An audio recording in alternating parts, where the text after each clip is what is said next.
Hello, everybody, and welcome back to another episode of the Mayor Tyler Moore Show here on the Kokomo Post, partnered with Robert Miller and Son Furniture. Mm-hmm. My name is Drew Larison. This is MTM. Hey. Mr. Mayor, I have my winter coat on again. I know. Last week when we did this show, I was feeling springy. Right. I had a little spring in my step. Mm-hmm. Now I'm Everybody did, yeah. feeling wintry again. Now you got to wear the heavy boots to keep from slipping and sliding. And Dear me. What a bundle world. up because of What a the world we flurries. I know. I asked him before we started recording, I said, Flipping rodent. why did you let it snow again?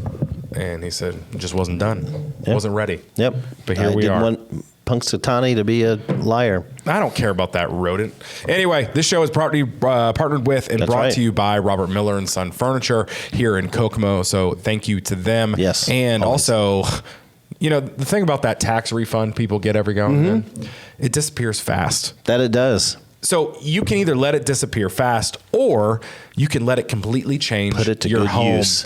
Robert Miller and Son has a tax time savings event happening right now. And the more you upgrade, the more you save. You start at 25% off. If you spend $2,500 or more, you save 30%. Whoa. If you spend $5,000 or more, you're saving 35%. If you've been talking about replacing the worn out sofa, maybe finishing your bedroom, or finally doing the whole room just right, this is where it makes sense. So go over to see our friends at Robert Miller and Son for their tax time savings event happening right now. Once again, everything starts at 25% off. If you spend more than $2,500, you save 30%. If you spend more than $5,000, you're saving up to 35% store-wide right now. Go check them out. Thanks to Robert Miller and Son for being the great partner that they are to this show. Yes, Mr. Mayor, what's going on at City Hall this week?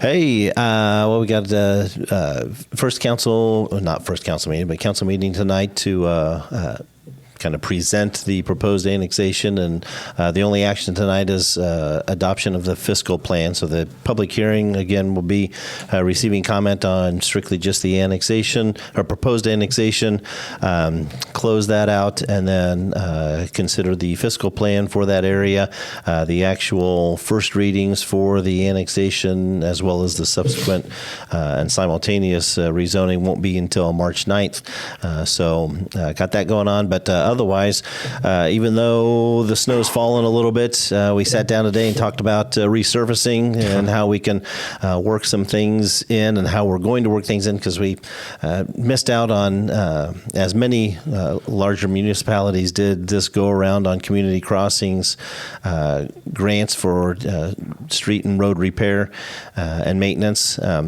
We're trying to see where we can squeeze a few more dimes to lay a little bit more asphalt than anticipated. So worked through some of those plans today. Crews are out. I mean, even though the snow's flying, I keep reporting those potholes because they will continue to pop up. Pop holes. Pot up. So 456-7474. Leave a message. An automated system gets monitored throughout the day. So leave an address where it might be located, or a landmark, or an intersection, and we'll get our patch buggies out. But yeah, just planning away for the spring. I love it. Very cool. Well, you know, I feel like we can't go on right now without talking about something historic happened in Kokomo last week. In the history books of Kokomo last week. Yeah. What was that? A Chick-fil-A opened up. The Chick-fil-A. The Chick-fil-A. It opened up in the city of Kokomo. It finally opened up. And holy moly, did people respond. They did. I think that, the traffic patterns were off the charts, and, everybody, we knew it's going to be. I mean, that's just the initial excitement. I haven't been out by there today to see. I did get a chuckle a few times yesterday when a few people posted that, they were closed, and being Sunday. So yes, Chick-fil-A did finally officially open, and we're honored to have them as part of the wide array of food establishments, fine food establishments along 931. And so we're happy to have there. But I did see a few posts as well. I mean, folks continue to get excited about our locally owned food restaurants as well, no matter what they're dishing out, because they're a lot of times got that special little hometown local flavor. Sure. That national chains don't, and so continue to support those as you can. Absolutely. Yeah, I was in a group chat, and a buddy of mine went to it. He said, honestly, it just feels surreal. I didn't think I never thought this day would come. Right. We watched the building being built. Yep. We saw them hang the signs that everybody freaked out about. Finally, but like for some reason, debunked it didn't all the feel rumors. real. Yep. It didn't feel real until, for years, everybody had their reasons, their rumors, their justifications as to why Chick-fil-A didn't want to come. And like I was quoted in the paper, 2 adages: good things come to those who wait, and it's just timing is perfect. I love that. Yeah. So. Okay. I've been seeing like just the crazy long lines and like people, and I can't imagine like being employed by a new Chick-fil-A when they just opened, because it's just chaos. Like it's like chickens with their heads cutting off. You're just running around. Nice. It's got to be, you know what I mean? It's just, I mean, yeah, there was a joke, but like also, I just shout out to them. Shout out to them for making it happen. And one of their partner restaurants, and I don't know if this was true, but I'd heard at one point, either Thursday or Friday, they had to contact the Westfield Chick-fil-A restaurant and have food brought up from there just to unreal meet the demand. So, I can't imagine how many chicken sandwiches were sold family since last Thursday. So bonkers. Good stuff. Yeah. Crazy. Okay. Awesome. Well, we are going to. How was your weekend? My weekend was fine. Good. Yeah, it was fine.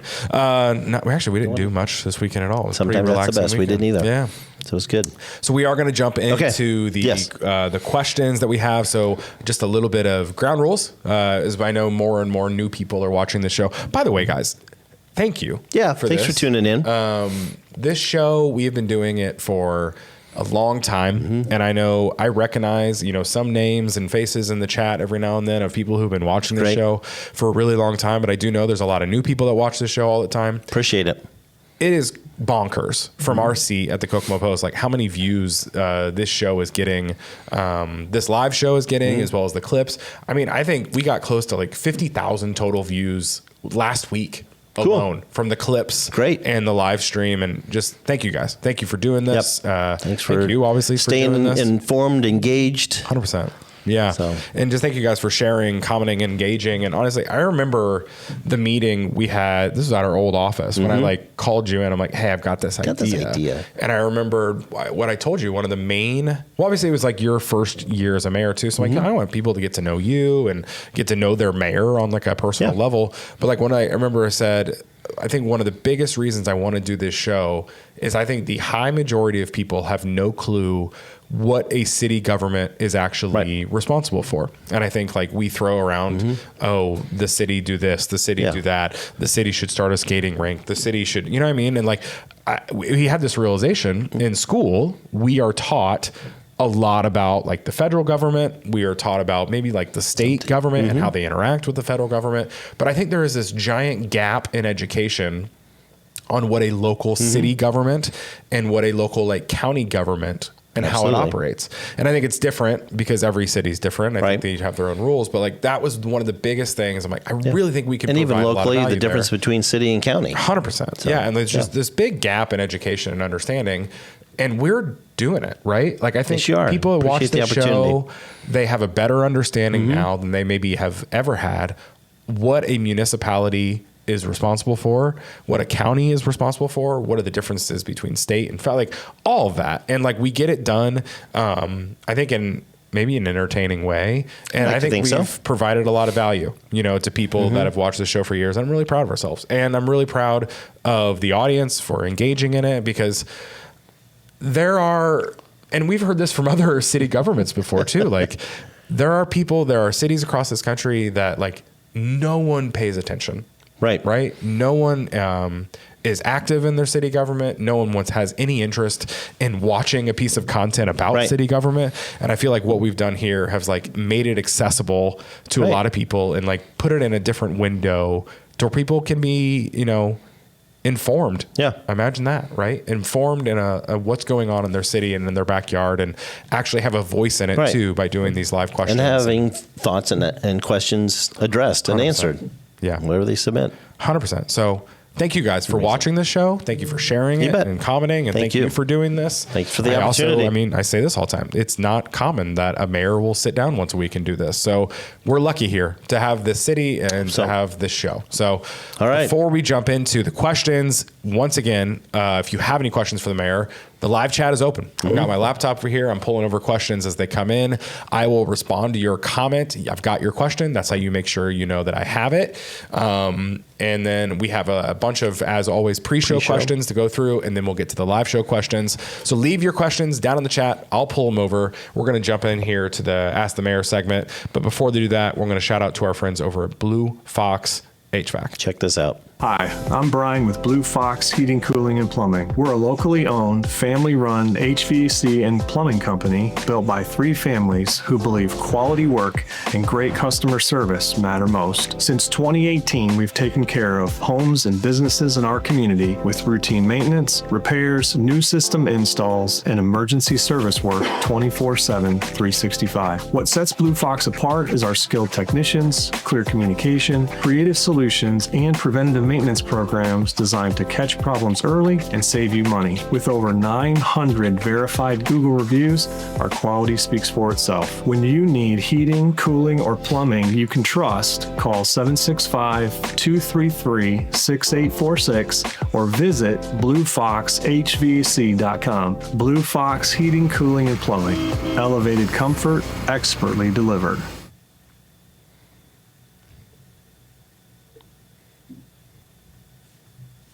All right, we are back. Thank you for Blue Fox being a partner here on the show.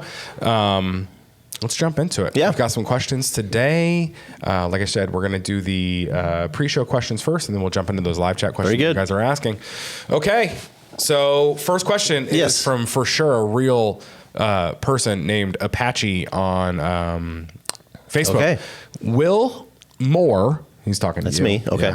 Yeah. Be man enough to show up at the meeting tonight and actually face the grievances from his constituents, or will he hide like a coward?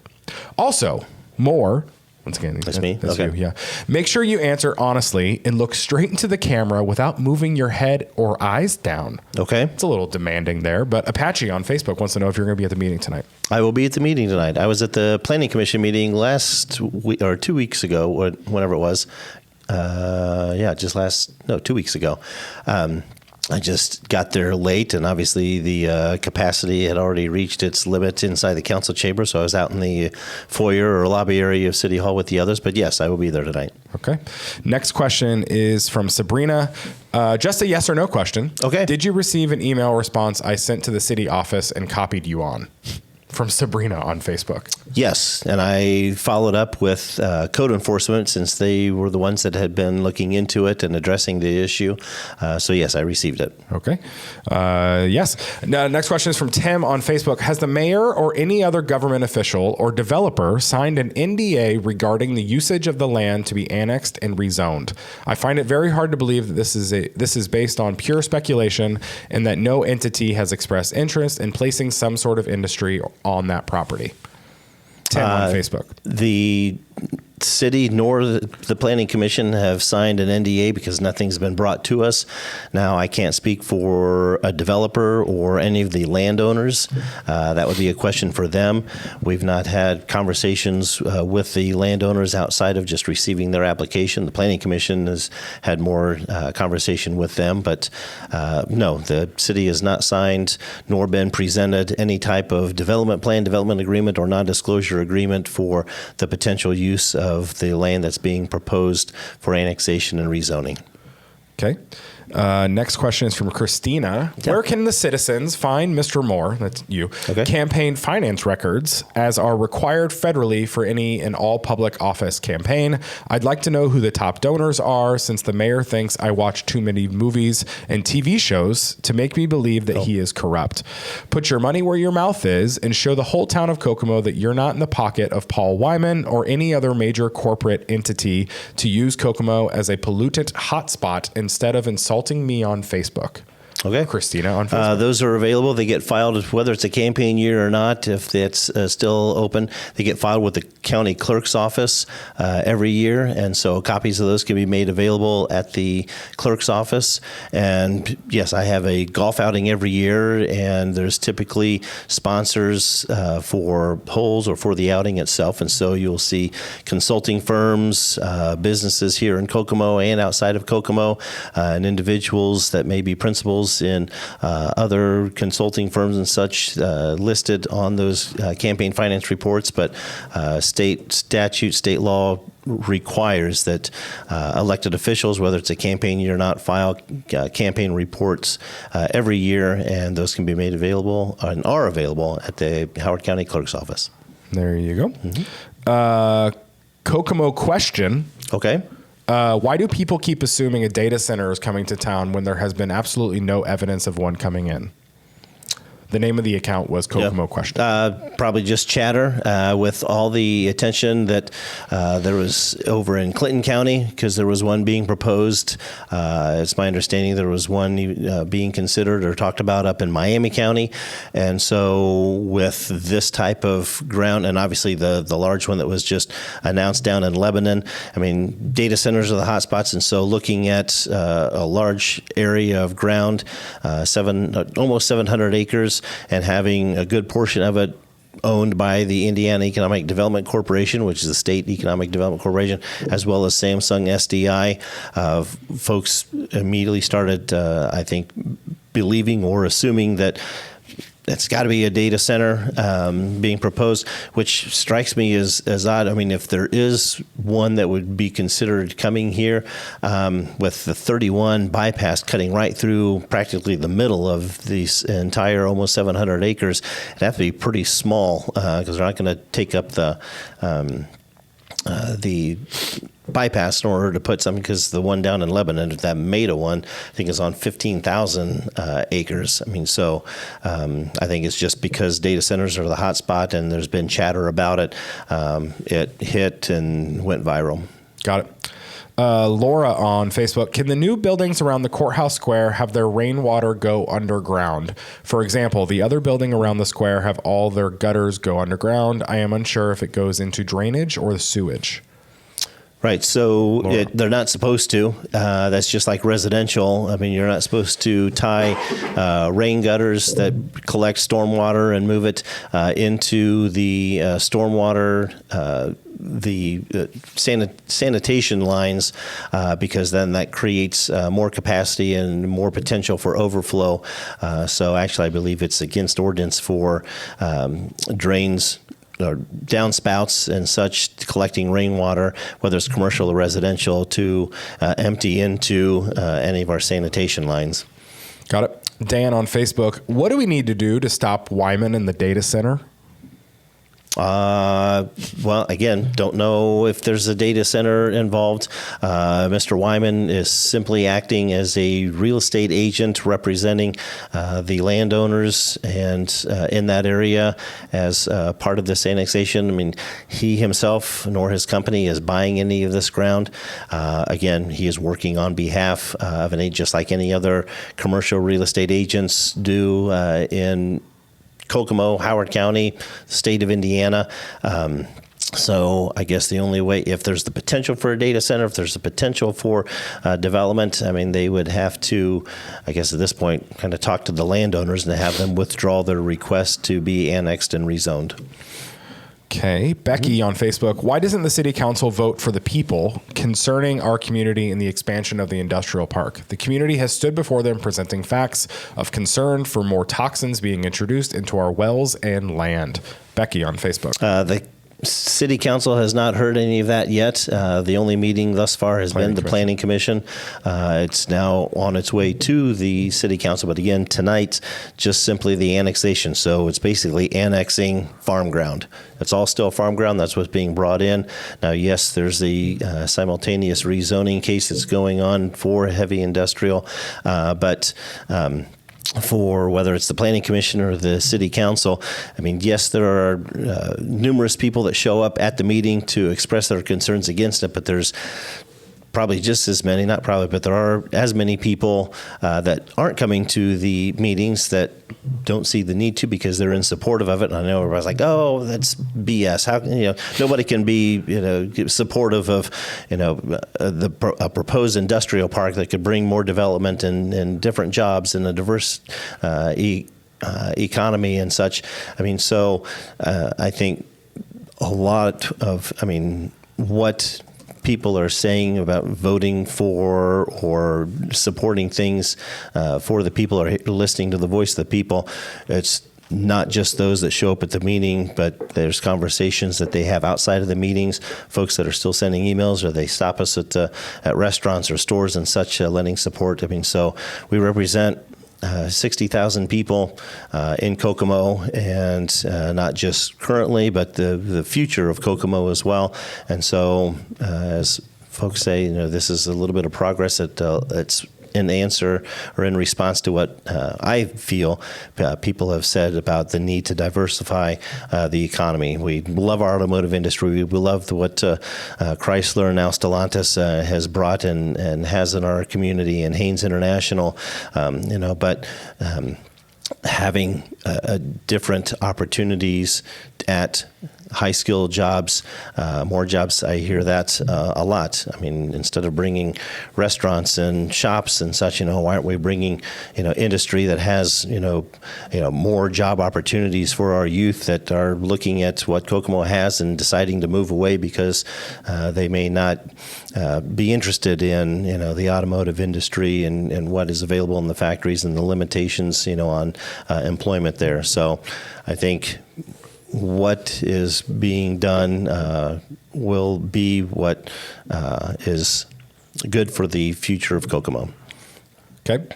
Next question is from Mike on Facebook. Hey. Can the mayor clarify a statement he said last week? He mentioned that each of the landowners individually reached out to the city and asked to be annexed. I don't know if anyone in the county that reaches out and wants to be annexed in. Did this really happen? And which person at City Hall did they ask? We would like to follow up. Okay, so if that's actually, what I said, they didn't reach out to the city, they didn't reach out to anyone at City Hall. They applied to the Planning Commission. So the Planning Commission is the first stop for that, and then that request, that application then comes to City Hall for consideration. So when those come through, it passes through the city attorney. I was going to say city council, but it's the council for the city attorney, the development directors, even the city engineer, and as a group collectively, we then work with the Planning Commission to put together the fiscal plan for annexation to see if the city, as it currently stands, would support that.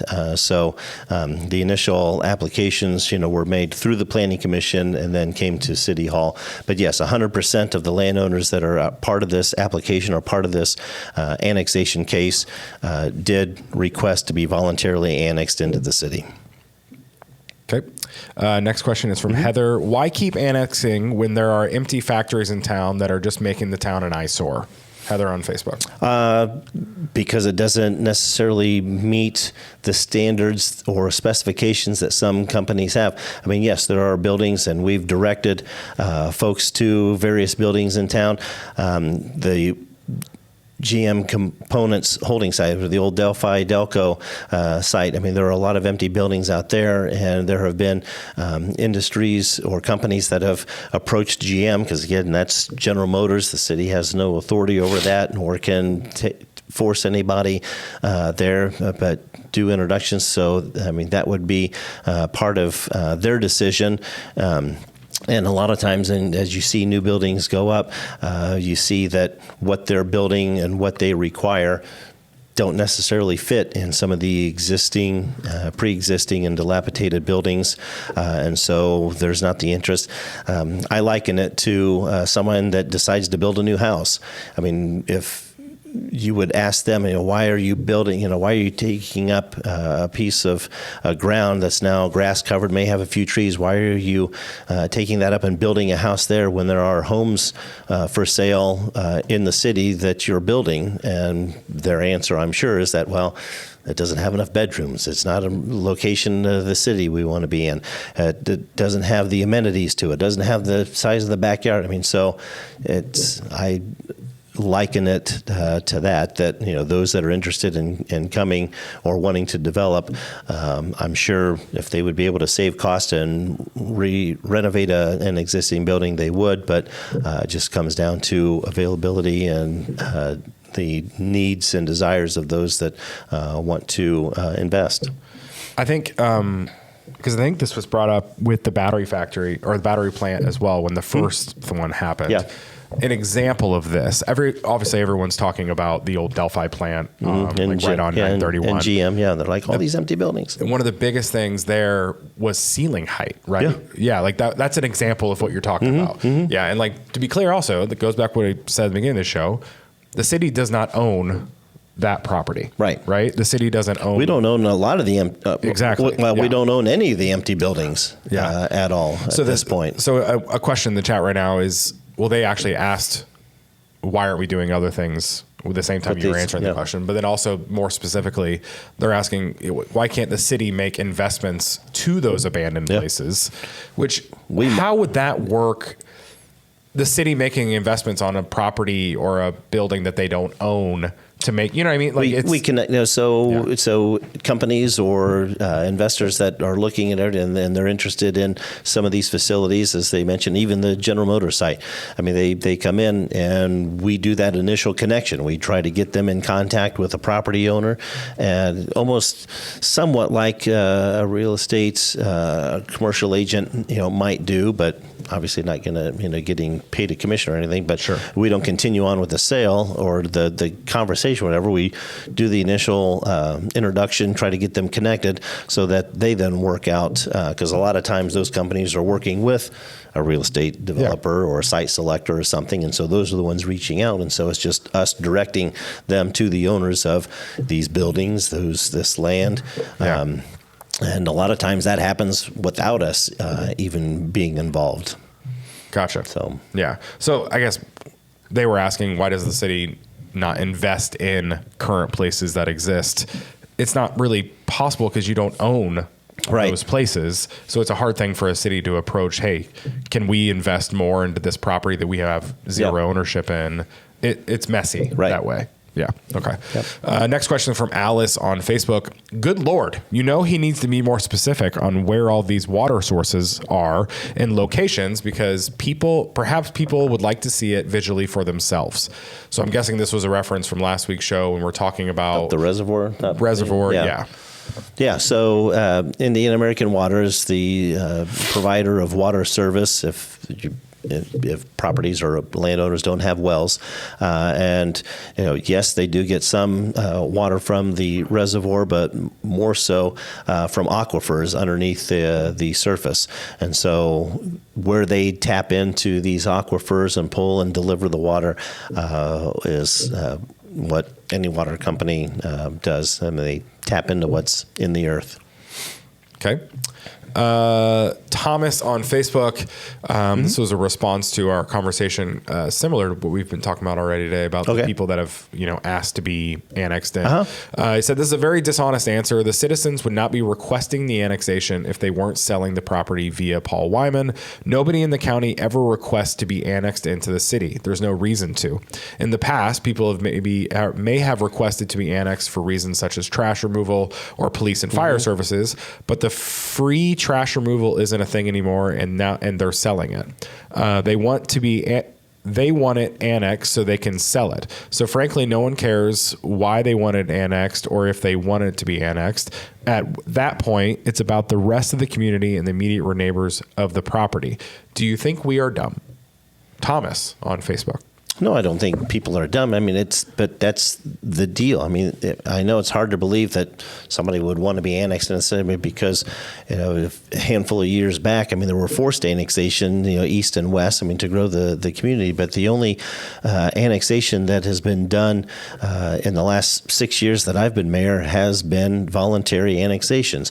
There have been, a handful of voluntary annexation areas, one just up North Dixon Road, almost to Judson, because there was a housing complex. And so, they wanted that ground into the city if they were going to develop, because it would be better for them to be close to city services and eventually run those to that area. Same way with these. I mean, yes, the reason they want annexed and probably rezoned is because those landowners either have already sold it or are in the process of selling, but that's their right to do. I mean, I'm not saying that that it's necessarily right or wrong, but that's their that's their rights as property owners to sell property to who they want and to do with what they want. Yes, within reason, but I'm sorry that he and others don't think that this is 100%, voluntary annexation that they are requesting to be brought in. Yes, probably for the potential for development. The landowners that have it now either don't farm it or don't want to farm it anymore, or are done having it farmed, or yes, are being given an offer of a lifetime. Not from Mr. Wyman. He's acting as the agent on behalf of the interested buyers. But it's not uncommon. It's the same thing that was done back when we started 5 years ago, when we finally were securing ground in that area before for a dedicated industrial park, kind of like we're doing now. It's just the battery plant landed on that, and so we're continuing to look for a dedicated industrial park to try and lure additional industry and job opportunities to our area. Brian on Facebook, Yep. Why does Kokomo not update their permit process to be online? Brian. Good question. I can look into see why. I know that there are certain requirements that are due when submitting permits. So something we definitely need to look into. I mean, there's a handful of permits that he may be referring to, not just building permits, but. Sure.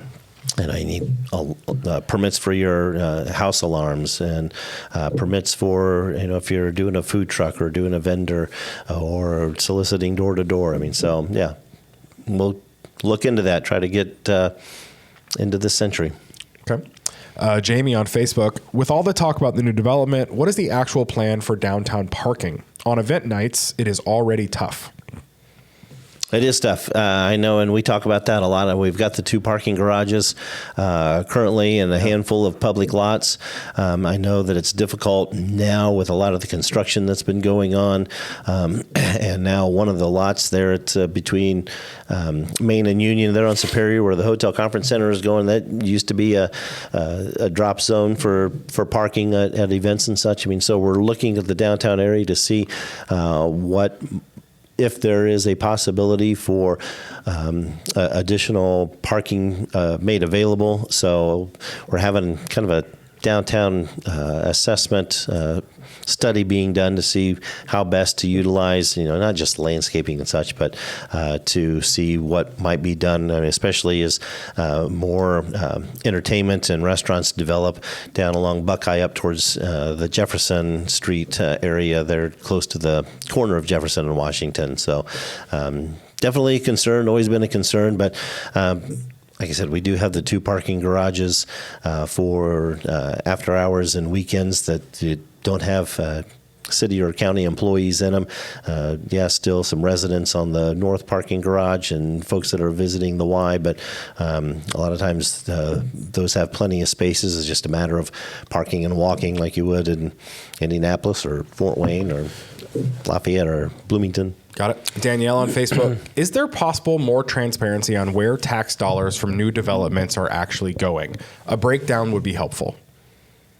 I guess that would be the the revenue that we receive in all taxes, whether it's residential or corporate, commercial income, is received, and then it goes into the general budget. Obviously, it's received and it gets divvied up and allocated to the various municipalities and townships and such as required. But then, how that tax money is used is in the annual budgets that are submitted every year. Those can be found at Gateway. It's the Gateway website. It's a state's website that municipalities and towns and schools are required to submit their budgets to. So you can always pull up the city of Kokomo, the Center Township, Kokomo School Corporation, Northwestern School Corporation, Howard County Recycling District. You can pull all those up and see where those tax dollars, whether it's property tax or income tax, when it's collected, is being spent.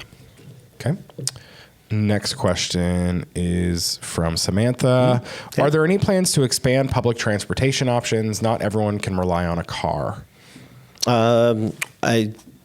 Because we have the free trolley system as well as Spirit of Kokomo bus system, we're looking at the trolley system to see about the need and possibility of expanding that because there's federal transportation agency funds or FTA funds assigned to it. If we expand the trolley, we have to expand Spirit of Kokomo, which increases the cost. But just the routes themselves, we're looking at ways to expand out to other areas, still trying to keep a particular trolley route to an hour so that folks can best plan and such. But outside of what we're doing to look at our trolley route system and availability of Spirit of Kokomo buses, I don't know that there's anything else being done. Now, I know we talked about before the North Central Indiana Regional Partnership Council looking at our 6-county region and the possibility of some type of cross-county transportation that would have drop sites in their county seats as well, or areas so that, like in our case, maybe Ivy Tech or one of the factories. But that's the only other, I guess, idea or project that I know of looking at expanding some type of public transportation. But we've got our trolleys, and again, Spirit of Kokomo is handicap and age specific, but pretty good system. Okay. Rachel on Facebook, with all the new businesses opening, what is the plan to support local entrepreneurs so they are not pushed out? So the Inventrek Incubator Park, that is one of the organizations under the Greater Kokomo Economic Development Alliance, and so the Alliance, using that as an incubator, welcomes young entrepreneurs with ideas. There's reduced rent spaces in Inventrek for folks to get businesses started and kind of use that again as an incubator to then launch. And so I know that businesses that have started in there, have graduated from there. The chamber offices are currently there, and so there's the support bringing community in to support those and such. But I think the chamber also does a great job with recognizing small businesses in our community. They do a small business of the month. They have after hours. They have other events, networking events and such. So I would suggest, the Indiana IHDCA also has a branch there that has resources and such to support young startup businesses as well. So I would suggest that anybody that does have that idea or does have an interest, stop out at Inventrek to take advantage of those resources. But it all comes down to the community supporting local to the best of their abilities as well. Got it. Let's give a shout out to our friends over at Affordable Pest Management before we move on. Indiana's trusted choice for residential and commercial pest control, wildlife removal, insulation services, crawl space cleanouts, and full home protection. They deliver fast, reliable service with honesty pricing and same-day emergency response when you need it the most. Cool. They handle everything from general pests like ants, spiders, roaches, bed bugs, and to wildlife issues like raccoons, squirrels, bats, and groundhogs. Their team also provides crawl space cleanouts, vapor barrier installation, insulation upgrades, gutter cleaning, power washing, holiday light installation, and more.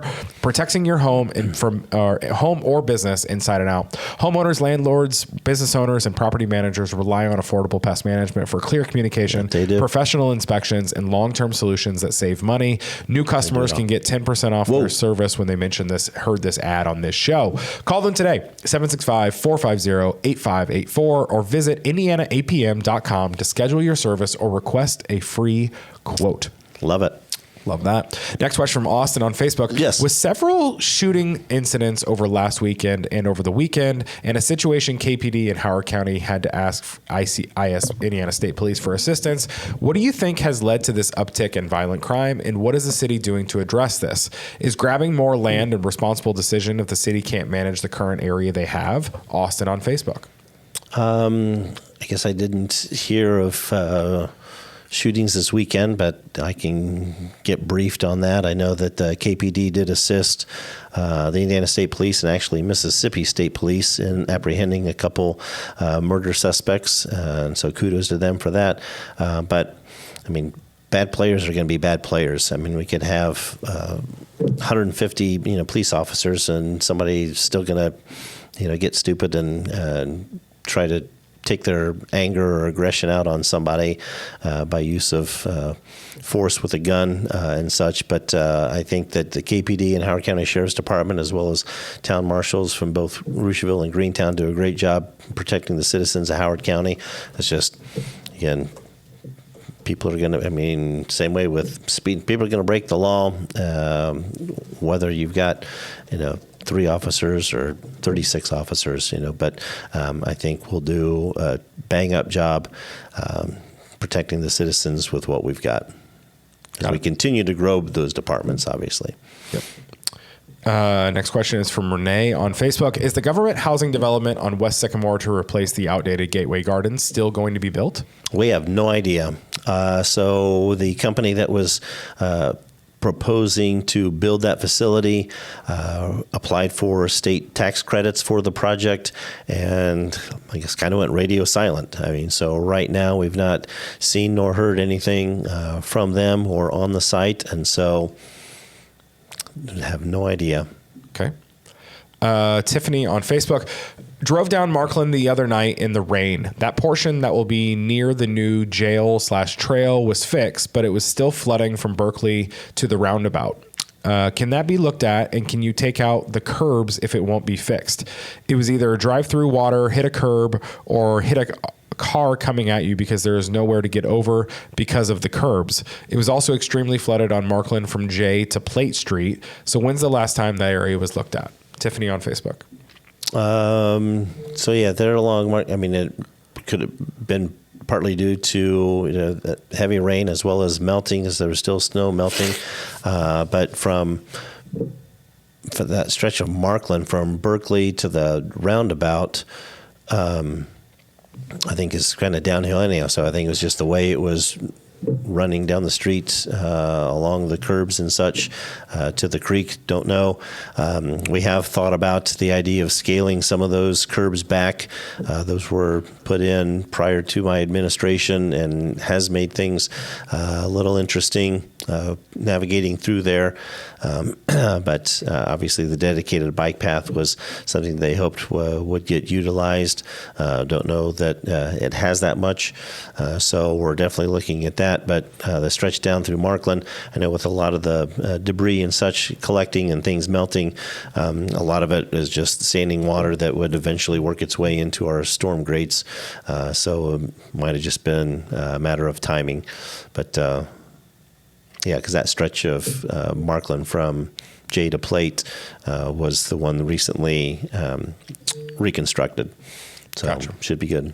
Let's give a shout out to our friends over at Kokomo Antique Mall. If you love the thrill of finding something truly one of a kind, you've got to check out the Kokomo Antique Mall. This isn't just a shop, it's a treasure hunt. With over 75 vendors and 3 full floors to explore, it's one of those places where you can wander for an hour and still feel like you've barely scratched the surface.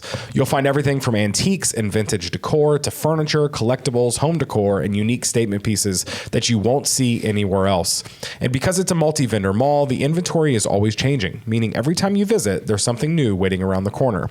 Whether you're a collector, a casual browser, or someone looking for that perfect piece for your home, you're bound to leave with something that has a story. They're open Tuesday to Sunday at 11 to 6, and it's the perfect spot to spend an afternoon browsing, treasure hunting, and supporting local vendors all in one place. Right here in beautiful downtown Kokomo.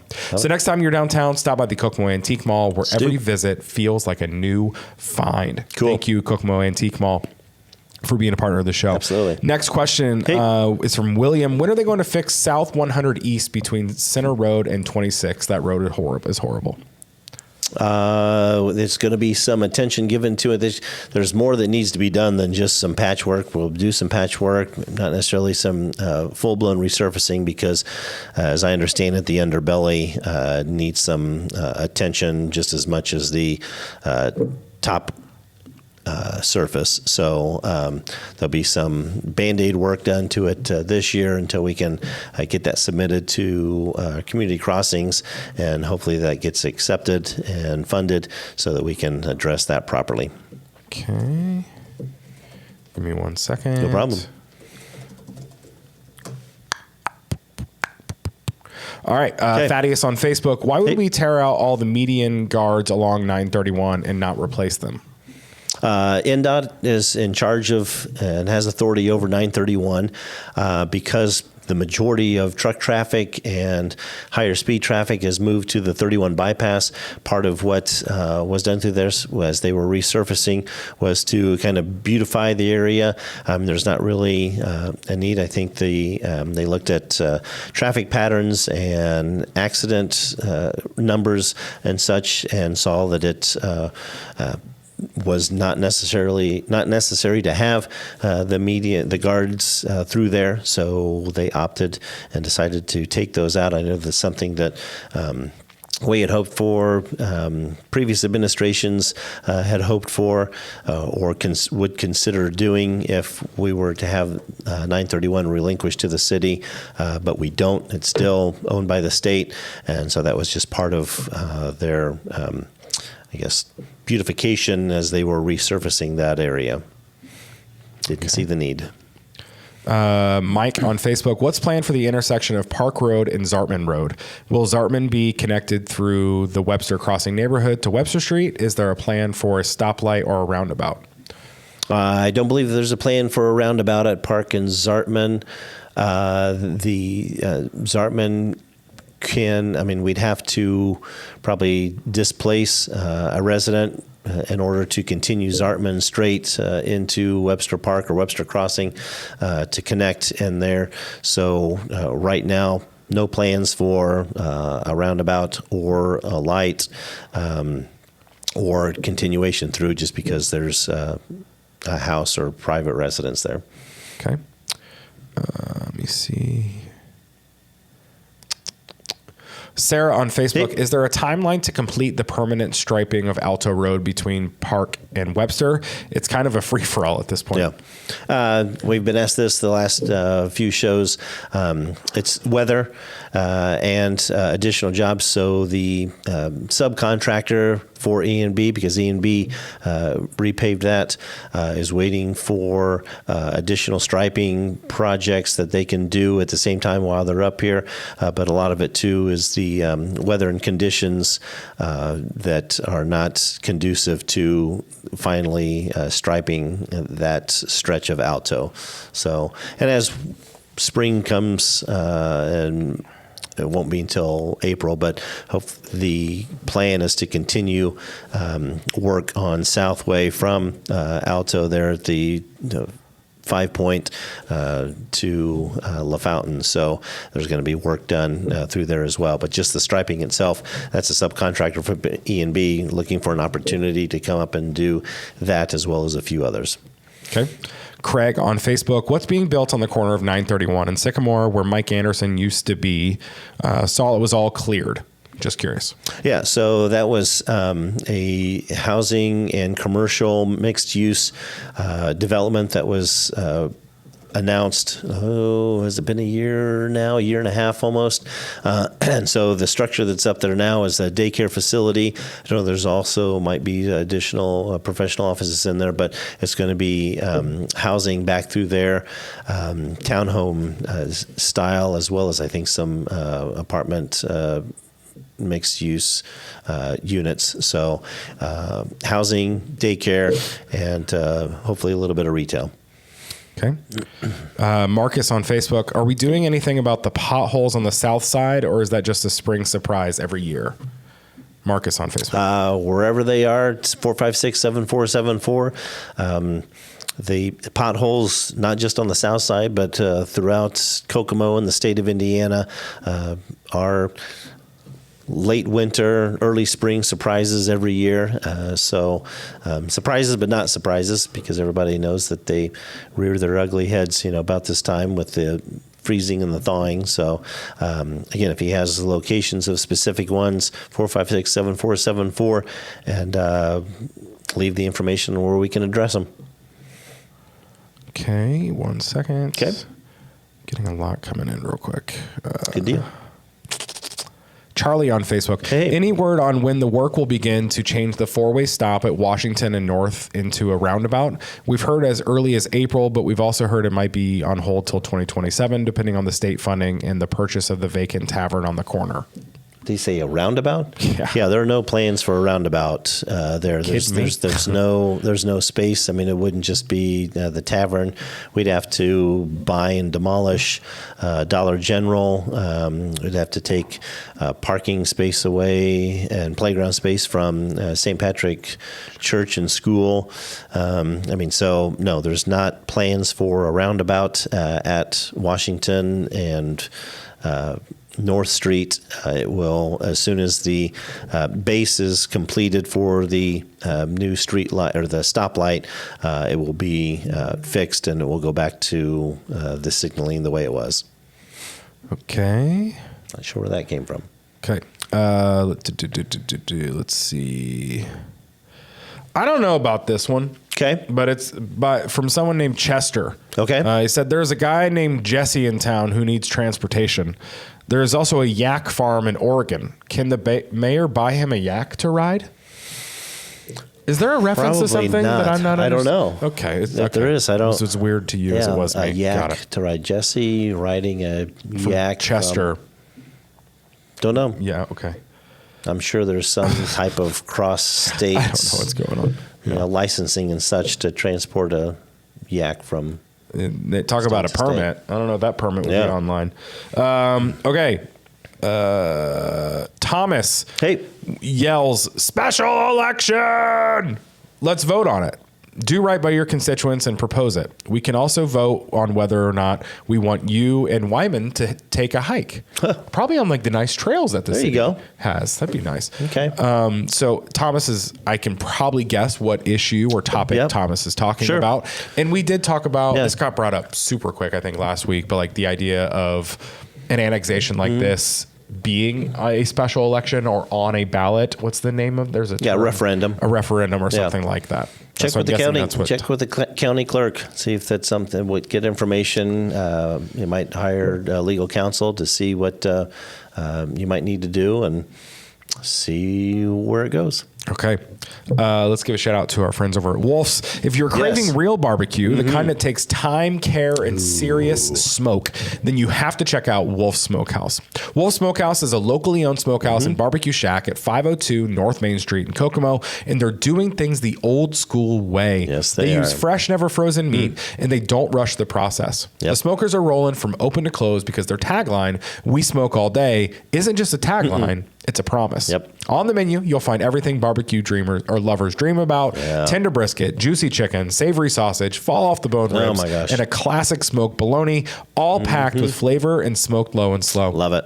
Wolf's has delicious signature sides, and they even offer catering, so you can bring that smoke to your next party or work lunch. Here's the only warning. Because everything is made fresh daily, Wolf's is known for one very real thing. They sell out every single day. He's getting to learn it. When it's gone, it's gone. They're open Tuesday through Saturday, 11 a.m. to 8 p.m. So do yourself a favor and get there early. Wolf's Smokehouse, they smoke. all day. All day. Okay, let's get into, we're going to start getting into the live show questions. Hey, and I know, very good. chat, I'm behind a second. Give me a second. I am getting caught up. There's a lot of things going on. If one of you keep yelling at me, I'm going to lose it. You know who I'm talking about. But let's get into these live chat questions and hopefully give me a second to get caught up here. But Jenna on live chat, why does the Kokomo Common Council do 2 readings? Explain that process if you can. Great question. Let's learn something there about we go. local government. So, I mean, for public input and public information. I mean, so that's one of the requirements is that anything that is a rezoning, a property use case or issue, financial appropriation and such. I mean, so anything that has to do with city finances or property use or property zoning requires that 2 notices be given. First reading so that questions can be answered and information can be given, but then there's that time where then it has to go to a second reading because there may be information that isn't available initially and then learned or vice versa. But there are situations that in certain cases, not every time, but there are certain cases where if there's no remonstrance, the council can request that the rules be waived and a case be heard on first and second reading on the same night. And a lot of times that only happens when, again, there's no one there to speak to it. There was nobody to speak to it from the Planning Commission. I mean, so it's pretty much not necessarily a no-brainer, but because it appears to be something that nobody is opposed to, there are times when the council can suspend the rules and vote something on first and second reading at the same meeting. But in this case, it won't be the annexation and rezoning. And a lot of times also if there's a rezoning and there's enough remonstrance, they will take it under advisement, still do the first reading, and then come back for a second. So good question. Okay. Next question is from Emily. It is my understanding that there's no proposed plan for the land that is being rezoned. Correct. Not saying anyone is doing anything shady, but in the back of my mind, does the city know what they want to do with it, but isn't disclosing it yet in fear of public backlash? Emily on live chat. Yeah, no. I mean, so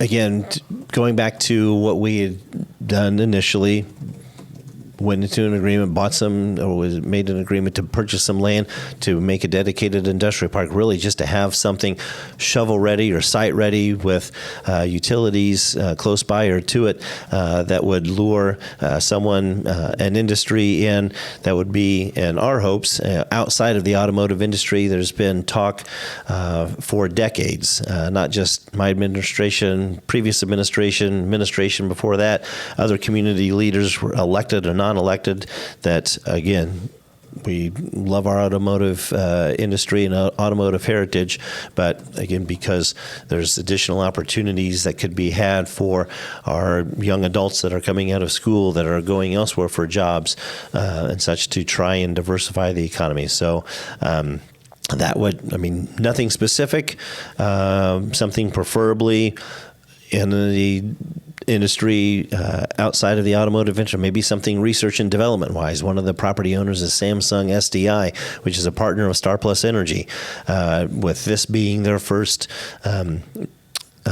facility in the United States, it'd be great to have them decide to put a research and development facility there, looking at their additional products that would, of course, lure, engineering and another type of high-skilled, so that would be cool. But no, there's no definite that we're aware of. Now, I can't speak for the landowners, can't speak for the IEDC, can't speak for Samsung, or those involved with that, just that the city has not received any type of development agreement or development plans or request for any type of assistance with development in that area at this time. Okay. Sally on live chat. Hey. Why does Kokomo allow people to keep trash cans on the sidewalk? Also, there were so many cars parked on the street with expired tags. Kokomo could look so good if we all cared. Sally on live chat. Amen. I totally agree, Sally. Yes, there is an ordinance that trash cans are to be taken back to the house from the street. I think it's either 24 or 48 hours after the designated trash pickup day. We have a hard time enforcing that because a lot of times if trash cans in areas are taken across the street or they're lined up and they're not marked, we don't know whose belongs to who, so there's no way truly to tell which property or which owner may have their trash can out, but I get it. I mean, it's something that we've heard concerns and criticism about before.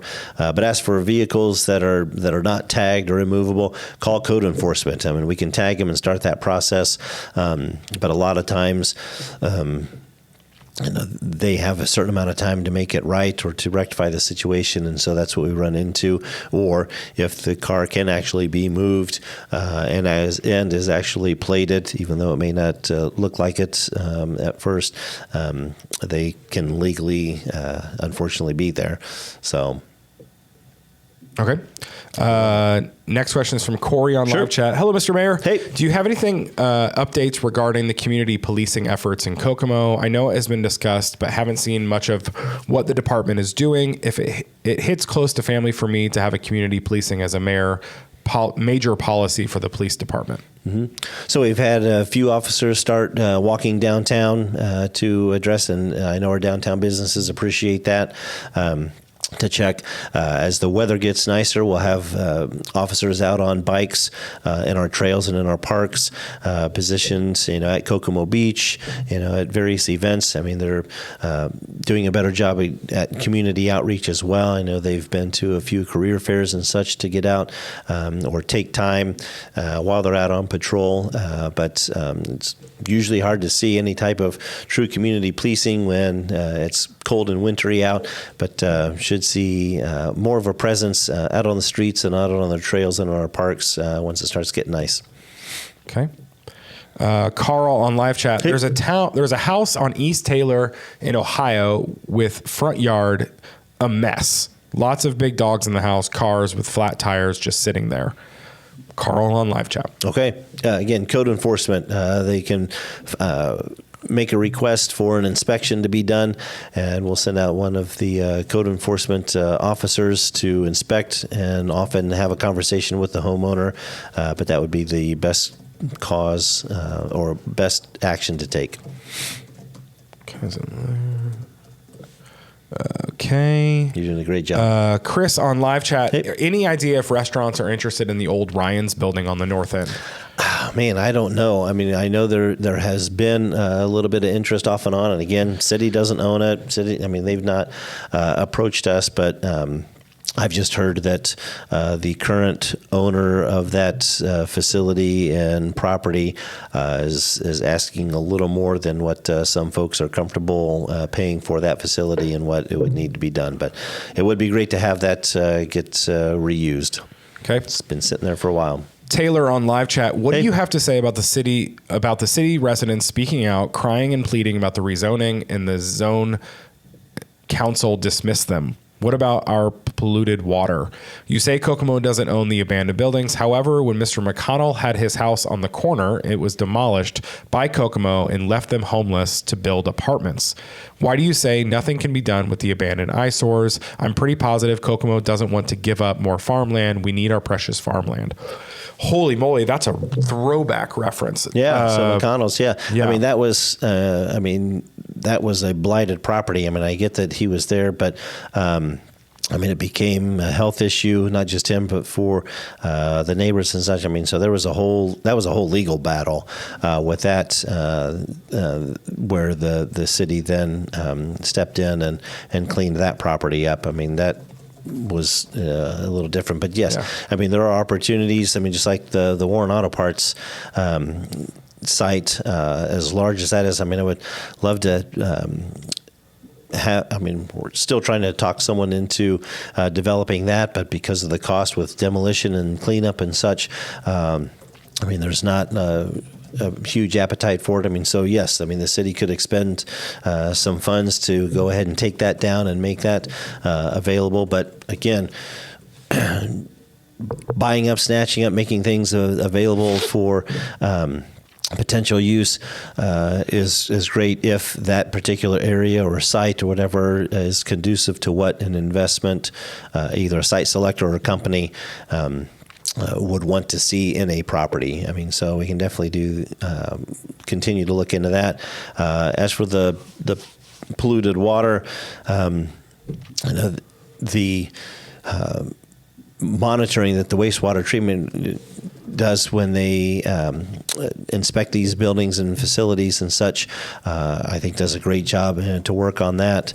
I know that there's a lot of folks that feel that there are more minerals or more toxins and such, in the water than maybe traceable or, I guess, in violation. I know that any development does go through some scrutiny from our wastewater treatment plant, which is why there were violations reported, because the specifications or the requirements were placed so high and restrictions so low that it allowed for greater awareness to be made in those facilities in their discharge that they were releasing. So I think wastewater treatment plant and its staff does a great job monitoring these places. Got it. Let's give a shout out to our friends over at Berrycom. Final ad read of the day. If you're tired of buffering, spotty connections, or internet that just can't keep up with your house or your business, it's time to switch to Berrycom. Berrycom is a local fiber internet provider serving the Kokomo area, bringing fast, reliable internet to the people who actually live and work here. Fiber means a stronger, more consistent connection for everything you do. Streaming, gaming, working from home, video calls, running a business, all of it. And here's the best part. You're not calling some faraway help desk. With Berrycom, you're working with a local team that understands the community and shows up for it. Upgrade your connection and keep your day moving forward with Berrycom. Fiber internet built for Kokomo. Built for Kokomo. Jenna on live chat. Hey. Oh, wait, no, we already asked that. Hold on a second. What question were we at? Let's see. Cameron on live chat. Okay. How can we assume just because someone doesn't show up to these meetings that they are supportive of this rezoning? Also, are these requests to be rezoned annexed public record? Cameron on live chat. Yes. You're right. We can't assume that people that don't show up, are in support of it. But we can't assume that people that don't show up also are opposed to it. Yes, more times than not, especially the people that speak at the public meetings are opposed to it. There wasn't a poll taken at the Planning Commission meeting to see if anybody was there just to gather information, or maybe they, after they had heard the possibility and potential, maybe they thought, well, maybe this is a good thing. So there's no real way to tell that even those that showed up, at a meeting, a public meeting, are either opposed or supportive of it. Same way, not. But I just know conversations that I've had, and I can't speak for the council members, I can't speak for the Planning Commission members, but I know a number of conversations that I've had outside of those meetings, in public. There are a number of folks supportive of it. Likewise, there are folks opposed to it, the same way that, they were probably in support or opposed to, each of the Chrysler plants being built, Haynes International being built, back in the day, anything. There were folks opposed to Chick-fil-A coming to Kokomo. So, you're right. We can't assume that those that aren't at the meetings or that aren't speaking up are either in support or in opposition against a particular thing, whether they're at the meeting or not. So, okay. Santos on live chat. Will the mayor be at the office trivia at the Coterie on March 10th? And does he need more people on his team? Ooh. Did you watch The Office? I don't watch The Office as much as my son, so if there's an Office trivia night on March 10th, I might have to drag him along. But no, I had not looked ahead. I don't want you on my team if you haven't watched the show. That's just, no offense, respectfully. I might have watched enough to make myself a little dangerous. Star Wars trivia, you're the first person I'm calling. But yeah, no, I'll have to look in and see what's going on March 10th and maybe head down there. I don't have a team yet, so Santos, if you've thrown one together, let me know when tryouts are. Okay. Yeah. Cassie on live chat. Why are we not worried about the polluted water in Kokomo? Why are we wanting to build new places while ignoring current issues that need to be fixed? Cassie on live chat.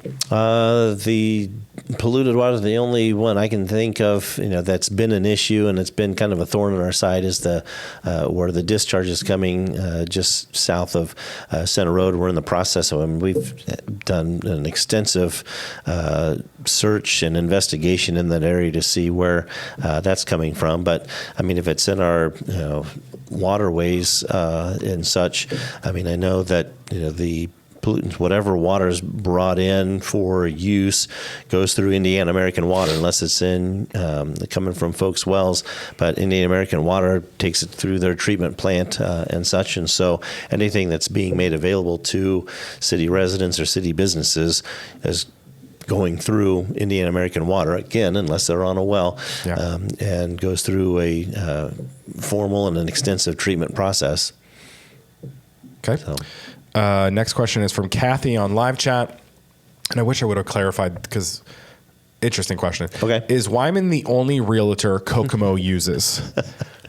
I don't think so. Well, I want to make sure, Kathy... unless you're saying the city of Kokomo. That's the clarification I wanted to make Paul sure. Wyman, I mean, since Paul Wyman is acting as agent in this annexation and rezoning cases, the city of Kokomo is not buying this land. By annexing it in, it's being brought into the city limits. I mean, so people own property inside of the city limits. The city of Kokomo has no desire, no interest, no plans on purchasing any of this ground, nor have we hired Paul Wyman to act as agent for the city. And anything that the city would be doing to purchase ground, I mean, would end up being public record anyhow. But no, I mean, Paul Wyman is not the only real estate agent that does commercial deals, whether it's farm ground, industrial, even residential. I mean, Kokomo and Howard County has, a handful of amazing real estate professionals in offices throughout our community. That work with different companies and such. I mean, so... No, he's just the one that seems to get beat up the most. Yeah. John on live chat. Why force ground signs along 931 but allow ugly billboards? Right. So, I mean, that's been an ongoing struggle as well. The previous administration had actually tried to get a handful of billboards down, but because they're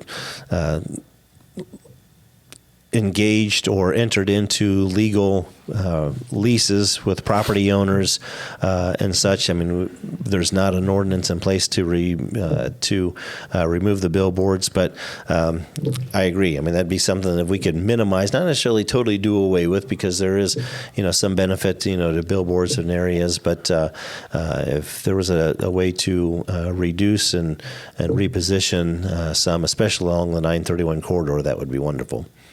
Okay. Cindy on live chat. Why not put a clause in the agreement with these companies/factories that when they abandon their building, they have X amount of time to return it back to the original land condition? If we abandon our house for years and it becomes condemned, would you leave them standing? So it's kind of like when you rent an apartment, you got to paint the walls back like the color it was. Yeah. Cindy on live chat. Yeah. Well, I mean, a lot of those, I mean, they do stay. I mean, residential, does, if people leave or they abandon them or whatever, they don't have to. I mean, if it gets to the point that something's blighted and is listed for demolition. The city then comes in and demolishes it. If nobody's in there and it's being abandoned, it's becoming, a hazard.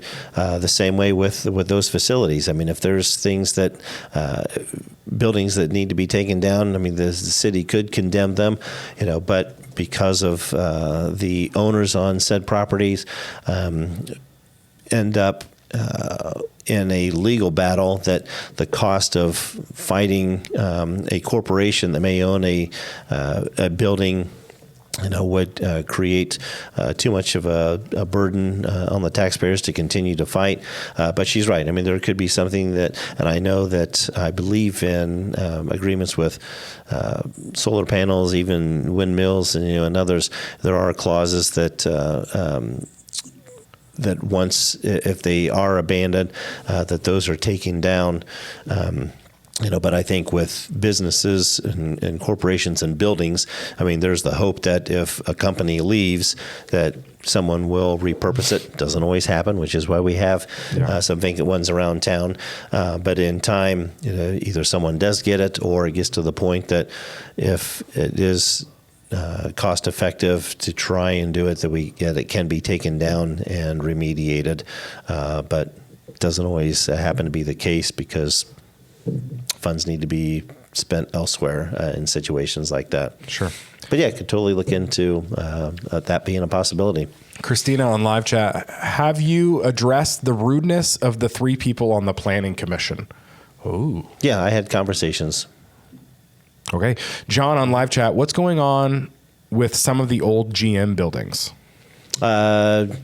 Some of the old GM buildings are still vacant, but a handful of them have a flutter of activity, which is exciting. I mean, there was a point that the manpower out there got dangerously low. It was around 25 or 20 or so, but it's our understanding that they're now ramped back up to around 200 and are slowly climbing as they continue to bring in opportunities at additional products that support manufacturing and some of the other GM plants. And so really excited about seeing that. But as for any of the vacant ones, if GM is marketing those and making those available, that would be a question for them to answer.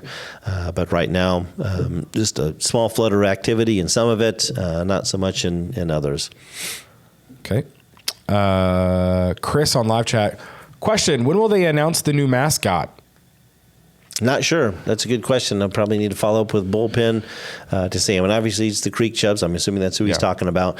But yeah, I'm still waiting to see when they're going to release the images and some of the merch and such, because it's my understanding the online shop isn't selling merchandise yet, but hopefully that'll be soon. Spring's right around the corner. John on live chat, my property taxes are up 40% over the last 5 years. What is going on? Also, some of the roads in the Stony Brook addition were resurfaced a couple years ago, and it looked nice. Last year, the street department came in and put tar all over it, and it looks terrible. I understand it's to fill cracks, but the other neighborhoods don't look like this. I always say you can tell the mayor doesn't live in this neighborhood. Ooh, shots fired. John on live chat. Yeah. So property taxes up, it's county issue, but and then also Stony Brook addition roads. Yeah, so taxes going up. Taxes are based on property values, property assessments, and a lot of those assessments are based on the market value of properties that are done by the county assessor and Center Township assessor. And so, again, market trends often always drive property value or determine property values. I mean, so if the market trend starts to drop, then property valuations would drop, which would then equate to taxes dropping as well. The increase in that was probably due to other properties of similar square footage and style and such, comparable to his being valued at that, which, again, when you want property taxes based on it, you want the valuations low, but if you want them to sell or refinance to get the valuation, you want it high. So it's a delicate balance. But again, those property taxes are based on assessments or assessed values established by the assessor. And then the roads in Stony Brook, I mean, he's right. I mean, so a lot of that work was done to preserve the roads, to keep them nice. I know it doesn't look aesthetically pleasing, but he's welcome to come to my neighborhood. I mean, I've got cracks in the street out in front of my house that haven't been filled, and which is fine. The street is still sustained, and but there's probably other issues underneath it. But come on over and check it out. Okay. Next question is from Jerry on live chat. Okay. Any idea why the live local music scene is being canceled from Foster Park, Rumfest, and now I'm hearing now band at Strawberry Festival? Band at Strawberry? No, I mean the Strawberry Festival. So the Strawberry Festival would be the Downtown Association, but I would assume that they were still having the Showmobile down there on the square, and we'll have a handful of bands. Doesn't Rum Academy students do Strawberry Fest? They I think they perform all day. I believe so. I thought they did. Yeah. I mean, so if Rum's not being part of what the music, I'd have to check with the Downtown Association. I don't know what the plans are, or what's going on with that, but.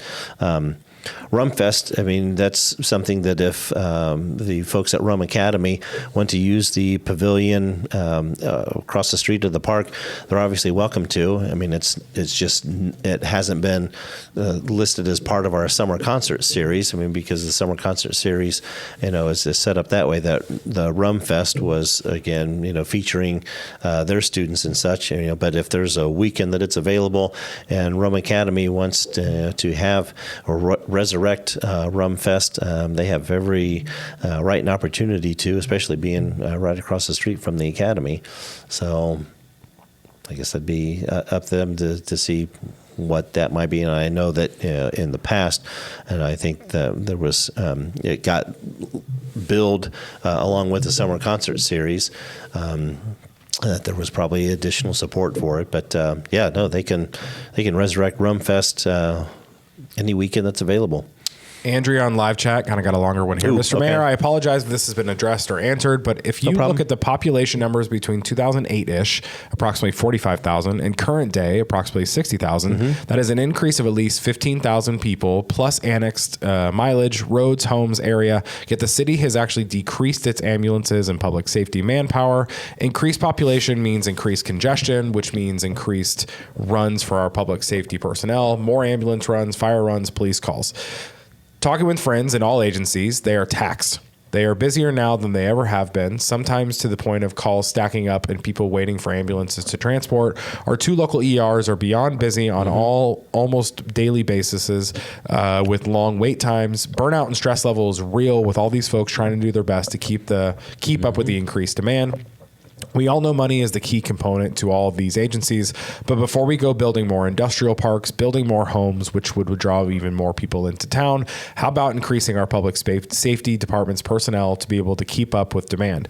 We cannot run a city at 1990 numbers and in a 2026 environment with the demand that is constantly increasing with those departments. I'm not against development or more people. It's great for the city, and thank you for working so hard for it. But can we focus more on these areas that we can retain employees where they aren't burnt out, and yet they can sufficiently handle the demand? Thank you. Andrea on Facebook. We've been trying that for every year. Every year I've been in office. We've hired, and I know this sounds like we've hired close to 60 police officers and close to 50 firefighters.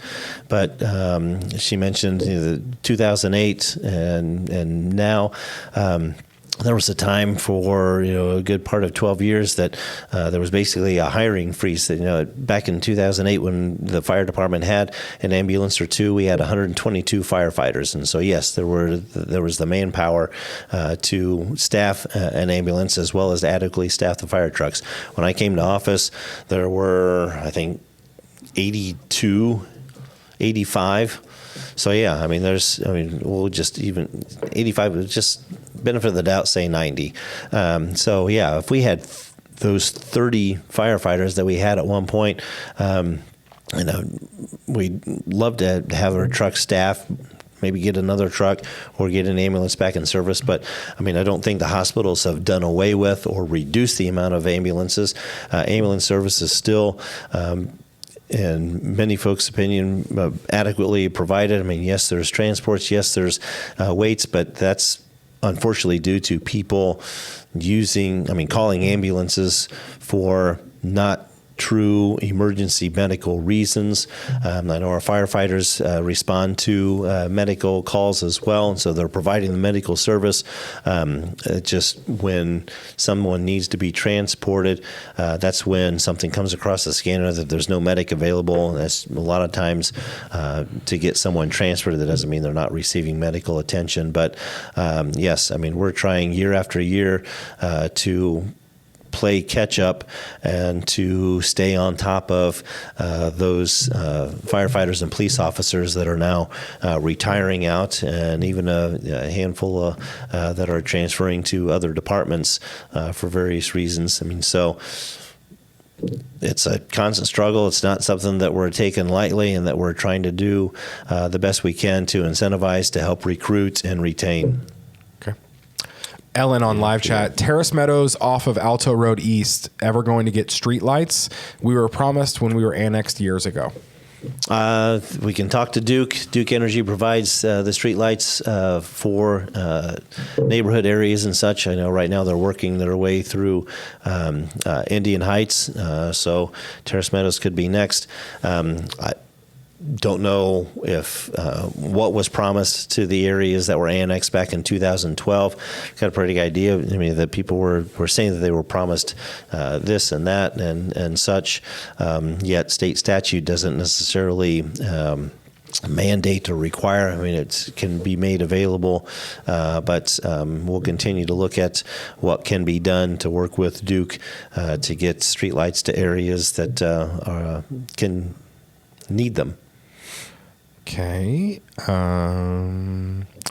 Jeanette on live chat, how many code enforcement persons are employed by the city? We've got the director, and I believe, because they're all part-time. So the director and the executive assistant are both full-time, but the inspectors are part-time, and I believe there's 5 of them that work various hours throughout the week doing different things. So it's not, it probably equates to, with them being part-time, it probably equates to 2 or 3 full-time positions. Ryan on live chat, can you request for the IDNR to restock fish at the Kokomo Reservoir? And can we add better trails there since it's ran by the city? Ryan on live chat. We can look into that. I can check with our park superintendent to see what has typically been done to stock the reservoir. Yes, we own the park out there, so yes, we can look at potential improvements out there. I know there have been requests for some other things as well. The park itself, but the reservoir is owned by Indian American Water, so they would probably be the ones that would end up having to make arrangements with IDNR or decide what if any additional fish can be stocked. Okay. And last question is from Thaddeus on live chat. Tyler, the city's insurance company stated they won't be covering my damages caused by your traffic lights due to the temperature and wind. Again, I'm asking if you plan to honor your word. I am out $20,000 in the hole on my truck. You know what accident I'm talking about. Thaddeus on live chat. Yeah, I can look into it. Like I had mentioned before, I gave my statement that I felt that it was the city's responsibility, and that statement was taken and given to the insurance company. The insurance company handles those claims. So that's the extent that I've been told that we can do. I guess I can check with the city attorney, or if he's got legal counsel, I can have those folks discuss it. Oh, sorry. Jared on live chat. Can you put a stoplight at Dixon and Center Road? Dixon and Center Road. Because there's a 4-way. Yeah, because it's a 4-way. I've always said that'd be a great roundabout spot. Yeah, if there wasn't so much water there. They would have to build it up. I'm sure that may have been looked into before. I can definitely have engineering look at the traffic patterns and accident counts and such, and see if a traffic light would warrant or be warranted there. especially as if traffic continues to increase, if there's any additional development. But since there's very little, I guess, between there and 26, I don't know. I'd have to look into, like I said, run traffic patterns and see if it if it would warrant having a traffic signal there. Okay. I'll try this one. Okay. NJ on live chat said he asked a question pre-show, and I've tried to go back through tons of posts and I couldn't find it. He did reference, it's a question about there's a homeless person camping at a public building across from his home. Mm-hmm. His city code enforcement has done nothing yet. KPD has done nothing. What options does he have now? It might depend on where he's talking about. I know that there's one situation, I believe it's along Cortland, and the property owner has actually given the gentleman permission to camp there. And so with it being a private residence, unless the man is becoming a nuisance, if he's becoming a threat, if it's becoming too unsanitary and such, then code enforcement can be called out. But again, most times in situations like that, if it's on a private property and the property owner has given the individual permission to stay or camp on their property, there's not a whole lot we can do unless they become a threat to public safety.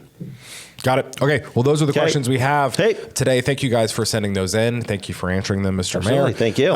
If you have any questions for possibly next week's show, keep putting them in that live chat, or we do put out a post every Monday morning calling for questions. So we'll do our best. Sometimes we slip through and possibly miss one of those before the live show starts. So apologize for that. But that's why there's a live chat where you can put those questions in there. Thank you for all those questions today.